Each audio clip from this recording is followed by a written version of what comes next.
Hello' everyone, বৰ্ণালী সৰু পাকঘৰলৈ আজি বনাবলৈ লৈছোঁ কচ মাছ আলুৰ সৈতে পাতল ঝোল। মই ইয়াতে এটা কচ মাছ কাটি ধুই পাখলি লৈ আহিছোঁ। তো আহক ফ্ৰেণ্ডছ, মই আজি কচ মাছৰ আলুৰ সৈতে কেনেকৈ চব্জি বনাওঁ ৰেচিপিটো আপোনালোকৰ লগত শ্বেয়াৰ কৰোঁ। মই কেৰাহী গৰম দি দিলোঁ। মোৰ কেৰাহী গৰম হৈ গৈছে। এতিয়া মই এড কৰিম সৰিয়হ তেল। মোৰ তেলখিনি গৰম হৈ গৈছে আৰু মই মাছখিনি নিমখ হালধি সানি লৈছোঁ আৰু এতিয়া মই মাছখিনি এড কৰিম।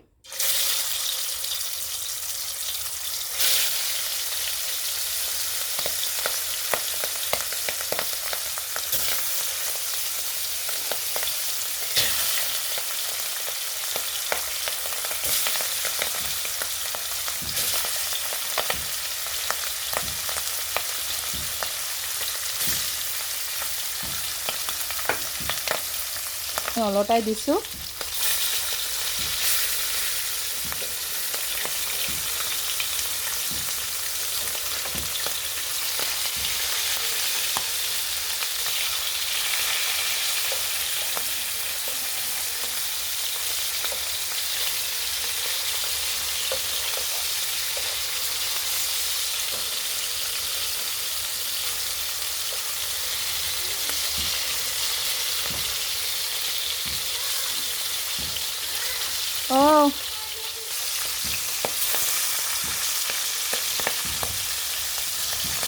আৰু মোৰ এইখিনি মাছ ফ্ৰাই কৰা হৈ গৈছে।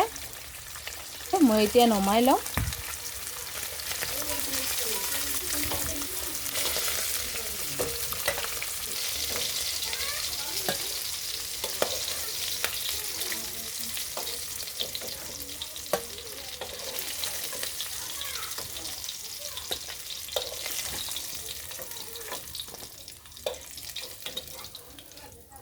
আৰু এইখিনি তেলতে মই এতিয়া বাকী মাছখিনি ফ্ৰাই কৰি ল'ম।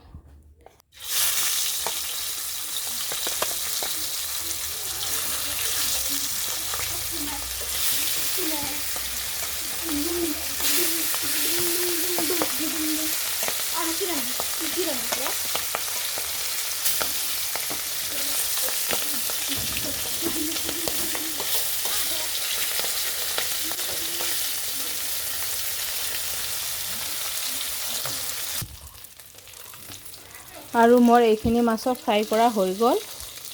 মই এতিয়া নমাই ল'ম।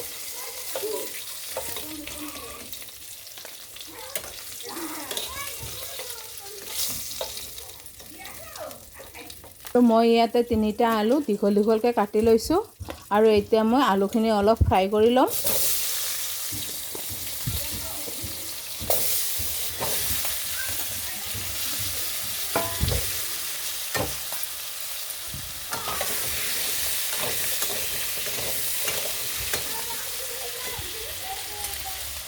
আলুখিনিত পৰিমাণ অনুসৰি এড কৰিছোঁ নিমখ। মই আধা চামুচ নিমখ এড কৰিলোঁ।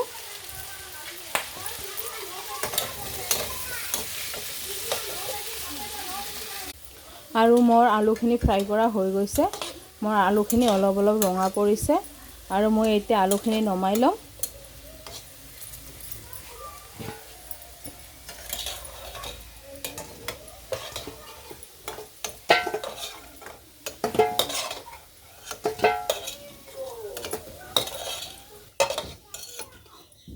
আৰু মই আলুখিনি নমাই লৈ কেৰাহীত তেলখিনি ঢালি ল'লোঁ আৰু এতিয়া মই এড কৰিছোঁ সৰিয়হ তেল। মোৰ কেৰাহীটো যিহেতু গৰমে আছে। মই ইয়াতে এটা পিঁয়াজ সৰু সৰুকৈ কাটি পূৰণ দি দিছোঁ। আৰু মই ইয়াতে শিলৰত বাটি লৈছোঁ 2টা পিঁয়াজ, কেইটামান কেঁচা জলকীয়া আৰু এটা নহৰু। আৰু এতিয়া মই এইখিনি এড কৰিম। আৰু মোৰ পিঁয়াজখিনি ভজা হৈ গৈছে। এতিয়া মই মছলাখিনি এড কৰিম।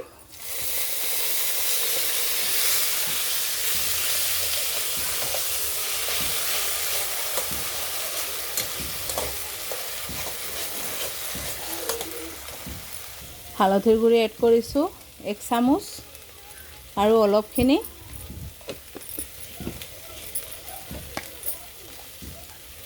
নিমখ এড কৰিছোঁ পৰিমাণ অনুসৰি। মই 1 চামুচ আৰু আধা চামুচ এড কৰিছোঁ।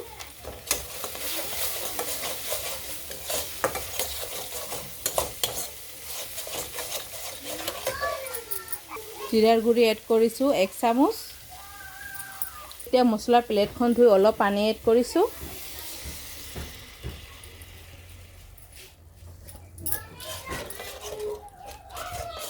আৰু এতিয়া মছলাখিনি মই 2 পৰা 3 মিনিট টাইম ভালকৈ ফ্ৰাই কৰি ল'ম।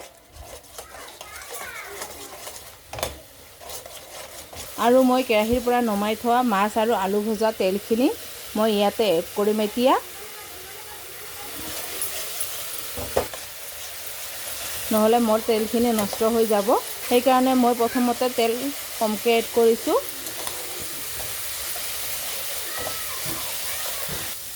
পুৰা 3 মিনিট টাইম মছলাখিনি ফ্ৰাই কৰি লোৱাৰ পিছত এতিয়া এড কৰিম অলপখিনি পানী।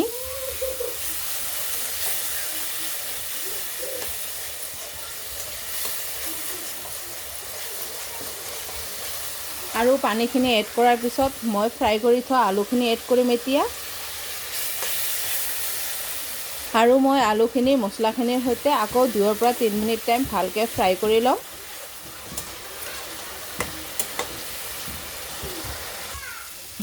মই মছলা আৰু আলুখিনি 2 পৰা 3 মিনিট টাইম ভালকৈ ফ্ৰাই কৰি ল'লোঁ। আৰু এতিয়া মই এড কৰিম পানী। মছলাখিনিৰ পৰা তেল এৰিছে আৰু এতিয়া মই পানী এড কৰিছোঁ।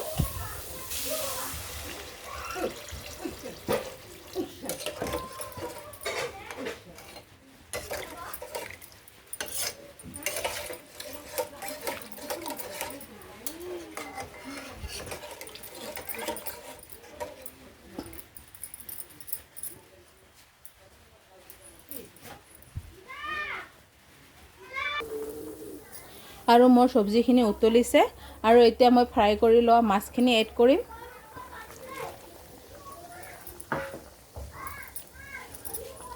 মই মাছখিনি এড কৰিলোঁ আৰু মাছখিনি এড কৰাৰ পিছত মই চব্জিখিনি আকৌ 2 পৰা 3 মিনিট টাইম জাল কৰি ল'ম।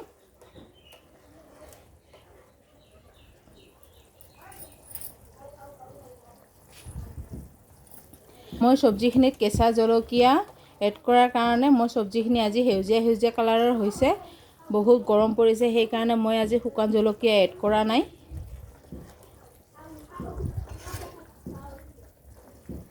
মই চব্জিখিনি 2 পৰা 3 মিনিট টাইম জাল কৰি লোৱাৰ এতিয়া এড কৰিম 1 চামুচ গৰম মছলাৰ গুড়ি।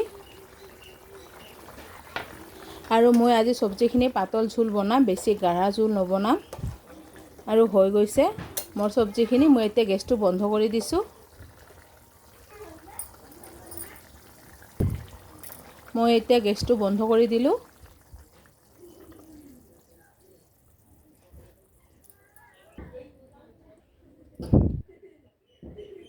তো ফ্ৰেণ্ডছ, হৈ গ'ল মোৰ কচ মাছ আলুৰ সৈতে পাতল জোল চব্জি। আৰু আজি মোৰ ভিডিঅ' ইমানখিনিয়ে আছিল। আৰু আজি মোৰ ভিডিঅ'টো ভাল লাগিলে লাইক কমেণ্ট শ্বেয়াৰ কৰিব। আৰু প্লিজ পিছলৈ মোৰ ভিডিঅ' চাবৰ কাৰণে মোৰ চেনেলটো ছাবস্ক্ৰাইব কৰিব। ধন্যবাদ।